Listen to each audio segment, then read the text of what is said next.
Welcome to our second installment of our Girls Inc. Woman of the Week. I'm Leah. I'm our Girls Inc. Eureka coordinator, and I am really happy to be joined by Katie Wall, who is a friend of mine and a pediatric nurse practitioner, who's going to walk us through the importance of mindfulness and help give us some tips and tricks for mindfulness during this pretty stressful and uncertain time for all of us. So I'll pass it over to you, Katie, just to introduce yourself. If you could share your name, your pronouns, and a fun fact about yourself so we can get to know you a little better. Great. So my name's Katie. I use she, her, hers pronouns. And a fun fact for right now is in my room with me, I have two sleeping cats. So I'm a total cat lady. I'm hoping they don't come interrupt us. And then my other fun fact is I love board games, and my computer is currently stacked up on about 4 different board games to bring it up to height. That's great. What's the board game that's on the top of your stack? Cranium. That's a great one. Yeah. Well, wonderful. So I'd love to start just by having you share a little bit more about your professional background too. So if you could tell us a little bit about your career, how you got to nursing, and then share some more about your focus on adolescent health and the integrative health work that you've done too. Yeah, so Leah already mentioned I'm a pediatric nurse practitioner. So just to break that down a little bit, you probably already know pediatric means child. So I focus on working with children, but that includes babies only a few days old up to people age 21, so really young adults. So it's a big spectrum. And I work in primary care, so that's a clinic, not a hospital.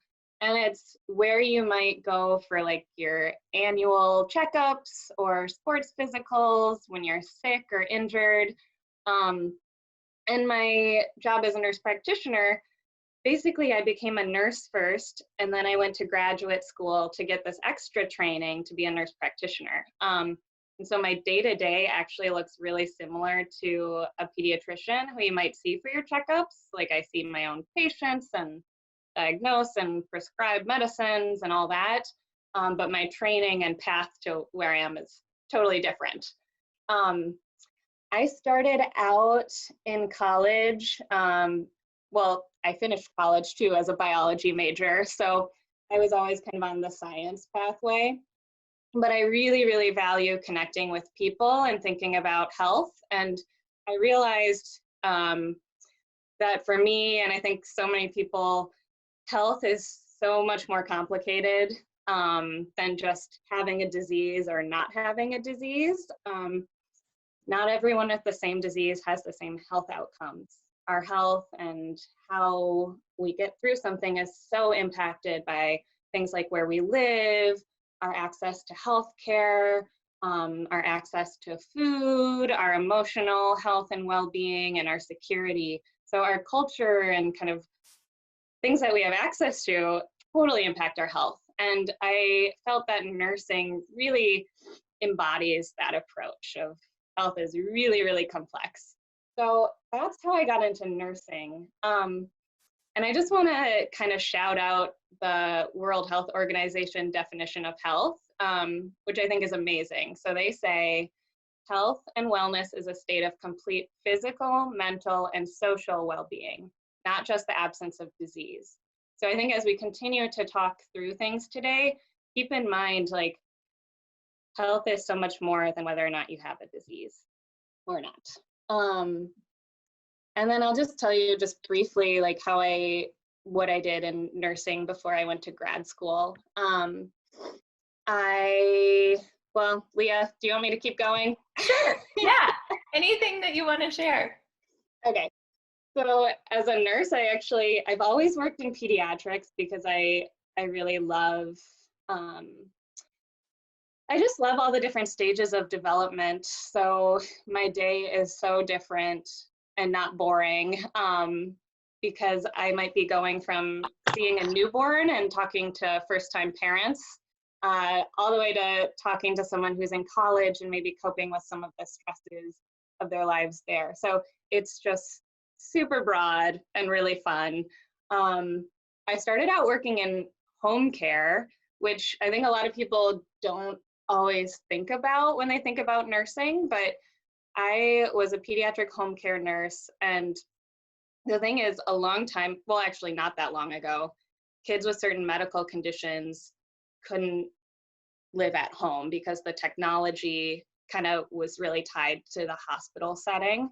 But in about the last like 15 or 20 years, people have been able to live at home, be on a ventilator, and not have to stay in the hospital and actually really like engage in typical life, like go to school, do activities, be with their families. So I started out as a nurse in home care, and it was really amazing because I got that picture of like how broad health is, and a really in-depth look into what life looks like for families who have a child with complex medical needs.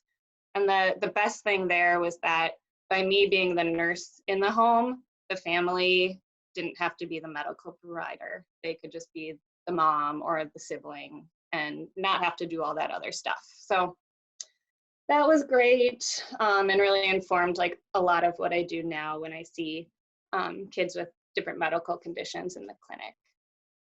So I think I'll just kind of jump forward to, like, I went to graduate school and became a nurse practitioner, which allowed me to get those kind of like different skills of being able to diagnose and prescribe and see my own patients. And so that's what I do now. And Leah mentioned that I really love adolescent healthcare. I think part of it is there's just like this way of relating, because it's just so different seeing a newborn and coaching someone through newborn or toddler parenting skills, and then being able to have like a one-on-one conversation with my patient instead of maybe the parent is the primary person giving me the scoop. I love when it can be just me and my teenage patient. It's really great. But now what I'm really focusing on is something called integrative medicine. And I can talk about that a little bit more, but Leah, I'm gonna throw it back to you. Cool. Yeah. I'll take it. I definitely want to come back to the integrative medicine piece, because I think that will really relate to some of the activities that we'll do later today, and some conversation around what are things that we can all do on our own to take care of our health, especially when it comes to mental health and well-being during these times. But I want to jump back just a little bit to your history, Katie, because in our Girls Inc. programs across the board, we have STEM programming because we know how important it is for young girls and women to see themselves in science, technology, engineering, and math, to see what career opportunities are available and to explore their interest in those, because girls tend to be pushed out of STEM as early elementary school. And so I want to make sure that we are continuing to offer those opportunities for engagement with STEM. And I know that a lot of us as staff and a lot of our participants in our Girls Inc. programs have been in different science classes throughout their educational careers, and have had really different and sometimes really difficult experiences in those classes. Mm-hmm. So just wanted to ask you if you have any personal experience being a science major as a young woman, or any advice that you would give to our participants as they're going through that. Yeah, you might have seen I took a big sigh, because thinking back on that time, there were always some classes that just came easier than others for me.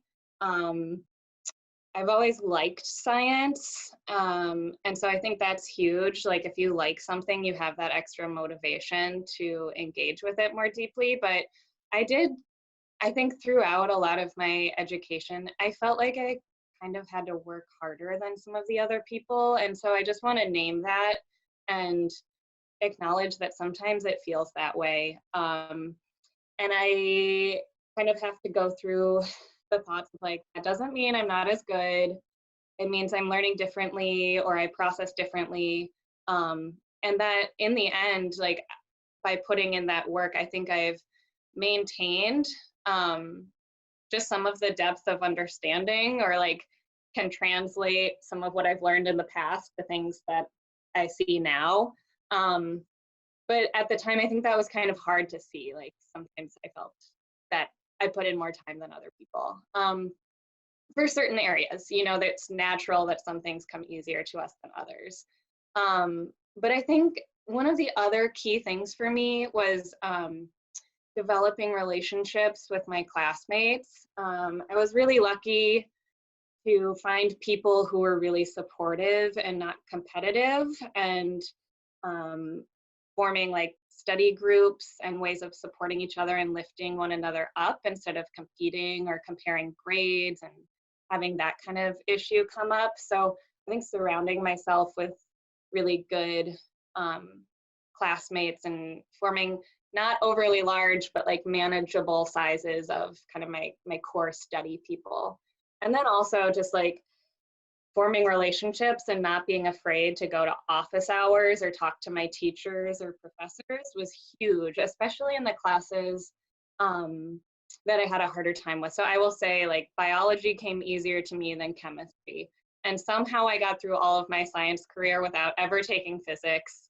And to this day, like physics still intimidates me. And I kind of feel like I'm gonna have to face that at some time. Like maybe I should just take a physics class and learn, because I might actually like it. Who knows? Mm-hmm.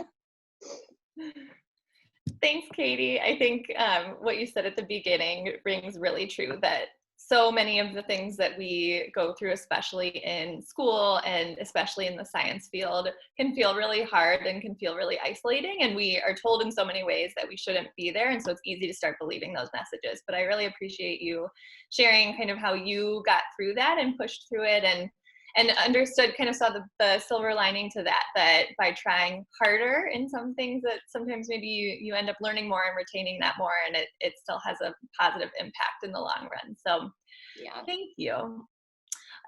One more quick question before we shift into more of a focus on the mindfulness piece. Mm-hmm. Our mission at Girls Inc. is to inspire all girls to be strong, smart, and bold. So we just want to know, how are you being strong, smart, or bold in your life right now?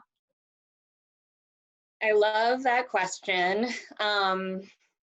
I definitely think that right now, for all of us, life is looking really different than it was not all that long ago. So in some ways, I'm like, just by continuing and maintaining my connections to my community, and by, you know, occasionally, or maybe more than occasionally, having that feeling of, I don't know, getting into kind of a place of like sadness or boredom or feeling kind of bleh, and realizing, oh, I should actually go for a walk right now.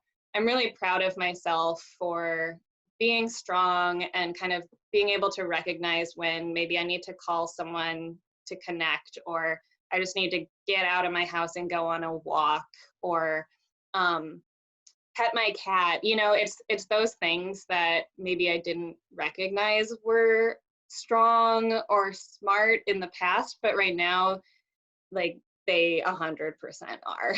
Mm-hmm. Yeah. I totally agree. I think probably all of us can understand that in some way, that the things that felt really small or obvious or unimportant are now feeling really, really important, just in the new situation that we're all in. Yeah. And that's a perfect segue into the next little bit that we want to hear from you about. So you have learned about and have studied and have had a focus on integrative medicine, and I know have done a lot of work around mindfulness techniques. So I'll kind of let you introduce what integrative health and mindfulness mean to you, and have a couple follow-up questions too to guide our discussion. Great. So I'm going to just try and talk you through just a little bit of what integrative medicine is, because that's something that I'm really right now focusing on bringing into my primary care clinic. Integrative medicine is based on values of health and brings together healing methods from lots of different areas, in a coordinated way to improve health and well-being. So it includes like kind of the typical things you would think of in like the biomedical system. So, you know, like medications you already find at the pharmacy, physical therapy, things like that, but also brings in all these other kind of tools that we have that maybe haven't been recognized and used as much in a coordinated way together. So things like natural products like botanical medicine, essential oils, vitamins, mind-body practices like breath work and yoga, relaxation, but in a really like evidence-informed and safe way, all coordinated together. So there's definitely a time and place to use different aspects for healing. So I just want to kind of give you a scenario to help you kind of put things together here. So, you know, like let's say that someone has a condition like cancer and that we have a really effective treatment like chemotherapy for that cancer. It's not really maybe the best idea to rely on something like essential oils or acupressure points to cure cancer because we have this other kind of treatment that works really well. So if someone were to be really well informed and perhaps had their own reasons for choosing not to do chemotherapy, that's a different situation, but it's not something that would be recommended to that person. However, a lot of people have side effects from cancer treatments like nausea or stomach aches, or from just the stress of dealing with that. And there are really limited resources in kind of the biomedical system. So there's not a lot of good medicines that help with that, but there are some really good like acupressure points and essential oils and mindfulness techniques that work way better than any of the like medications that we have. So that's an example where you might bring these many different systems together to help someone be a lot more comfortable and have a better quality of life. I was definitely really inspired to engage in this work by a particular group of patients that I tend to see. It is a lot of like preteen and adolescents in this group, but basically there are a lot of people who might be suffering from conditions like stomach aches or headaches that are completely affecting their quality of life, like maybe interfering with their ability to go to school or do their normal activities. And they've maybe gone to their healthcare provider already and gotten lab tests like blood work or perhaps imaging like an MRI to look at their brain. And then their healthcare provider says, everything's normal, you're healthy, sorry. Those people, it really is no fun to hear that news because they know that they've been feeling pain, it's affecting their life, and yet here's their healthcare provider saying like they're fine and healthy when they know they're not feeling fine and healthy. That kind of pain actually has a name in the medical world, and it's called functional pain, which means there's not some sort of like disease that we can see, but you are having pain and your pain is definitely real. And what actually in a lot of the research works best for this type of pain is a lot of the like mindfulness techniques that we'll get into together. So I just want to kind of, again, kind of walk you through things. So to talk about the mind-body connection a little bit. So think about a time when maybe you've been anxious or nervous, and think about how you feel that in your body. So people talk about butterflies in their stomachs all the time. That's because that's real. Lots of people get stomach aches or just like a tense feeling when they're feeling nervous or anxious or upset. That's your body responding. You're kind of going into this shifting your nervous system towards this fight or flight kind of part of it. Stress puts us in that place. So we've all felt that probably, but we can use a lot of these mindfulness techniques to physically like shift our nervous system towards the relaxation component. And that can help a lot of those uncomfortable feelings go away and bother us less. So that's what I work with a lot of patients in clinic, is to teach them how to kind of turn down those headaches or those stomach aches so that it bothers them less, and so that they can keep doing their activities. And basically just empowering them to realize like we have a lot more control and strength than we realize sometimes. Mm-hmm. So, yeah. Awesome. Well, that's a perfect segue again, Katie. One of the things we wanted to do with you was to practice some mindfulness. So really quickly before we do our own mindfulness activity, in general, are there things within the scope of mindfulness that are easy to access if we don't have lots of materials ourselves, if we don't have a lot of time, if we don't have money that we can spend on something to help us with mindfulness? Are there ways, how have you found ways to really incorporate mindfulness into daily life in an easy and manageable way? Yeah, so mindfulness, I just want to name, like, it's kind of a buzzword that a lot of people hear and maybe don't always know what it means exactly. So I'm just going to say mindfulness is being more focused on the present moment rather than living in the past or worrying about the past or worrying about the future.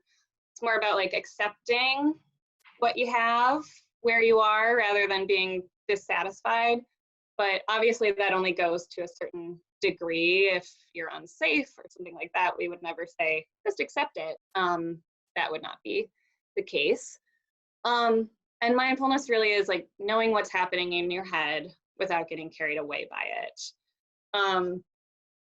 I definitely try to practice mindfulness, but I think the thing people often think of mindfulness, being is just sitting and meditating, but that just doesn't work for everyone. And the good news is that is not the only way to do this or to practice mindfulness.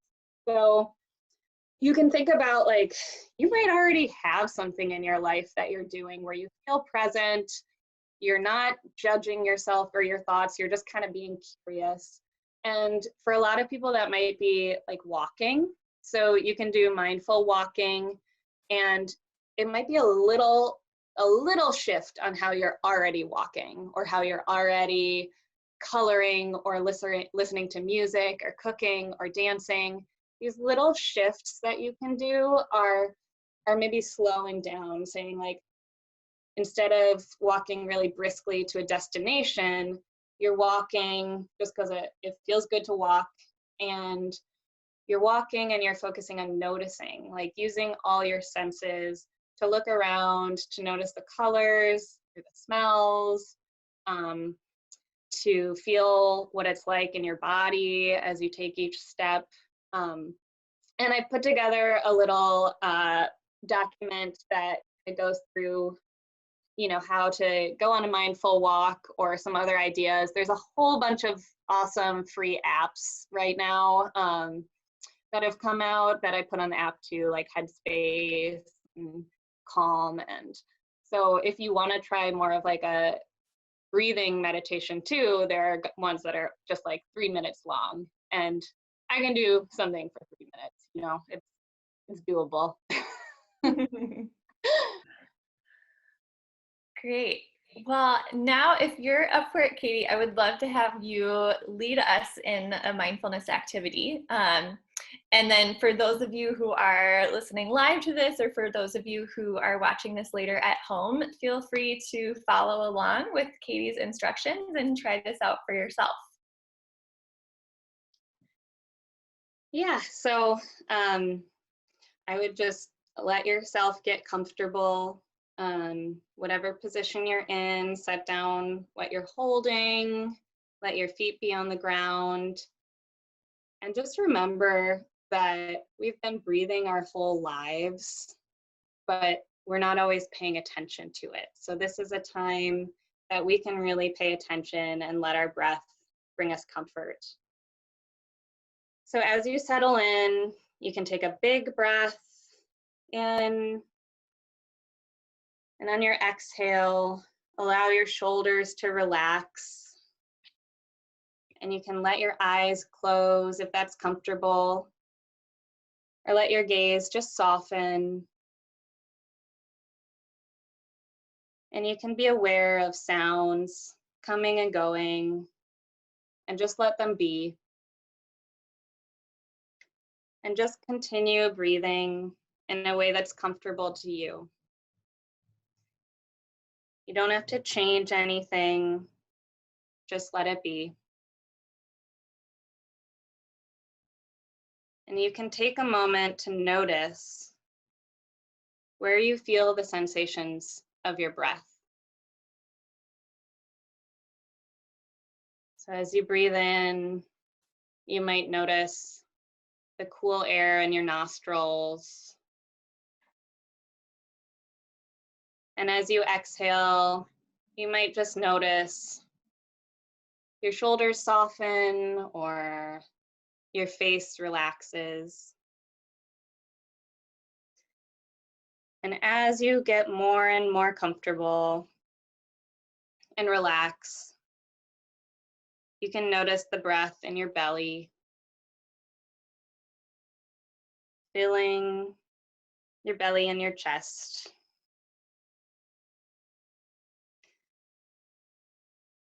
And as one breath ends, the next one begins. And you might notice your mind starts to think of other things. That's perfectly normal. It's not a problem. You can just name it, say thinking or wandering in your head. And just bring your attention right back to your breathing.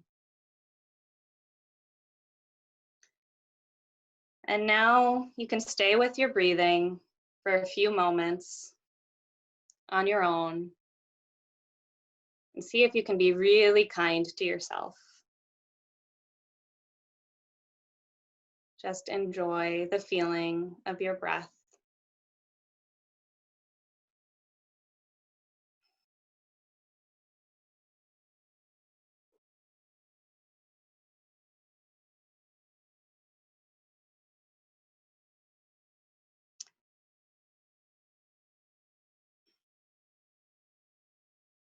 And in these last few moments, you can gather up all the good feelings, all your comfort and contentment. Perhaps you can gather up a color to bring with you back, a favorite color. And as you gather up all the good things, you can know that you can leave behind anything you no longer need. So whether it's a worry or a discomfort, you don't need it. Just focus on bringing back all the good feelings with you. And you can take a few more good deep breaths and enjoy the satisfaction of trying something different today for yourself.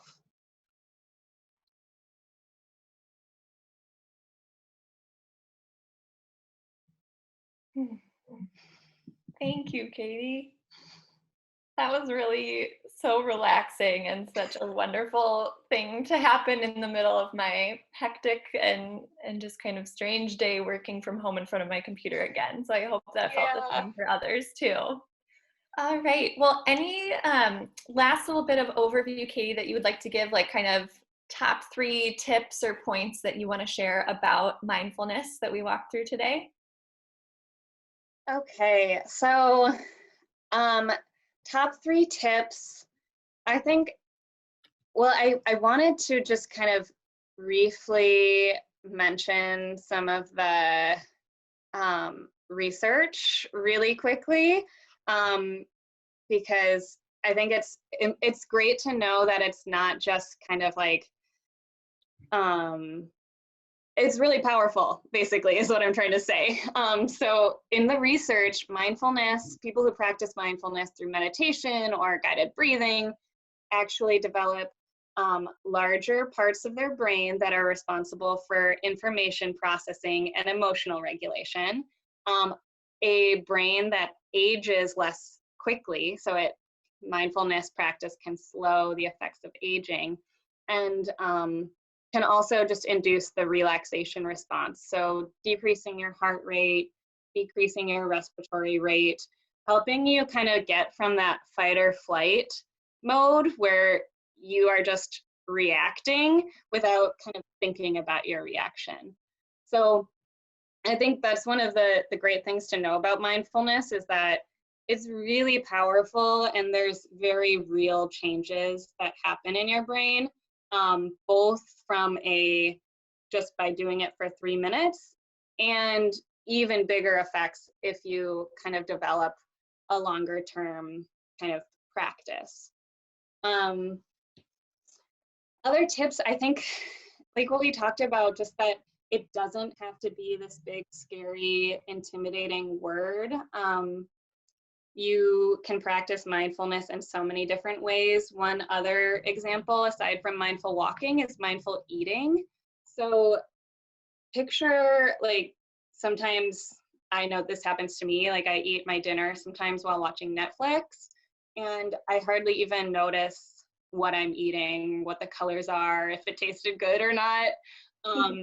One little shift you can do there is mindful eating. So turning off the screens, just being present, noticing your food, and enjoying it and having conversation. So I just want to encourage you all to kind of think creatively about where you can become more present in your lives, and noticing that you can make those changes in so many different areas. And also it's gonna be begin again. Like you might make a change and then later be like, oh, I'm actually lost in thought and I'm worried again. And that's okay.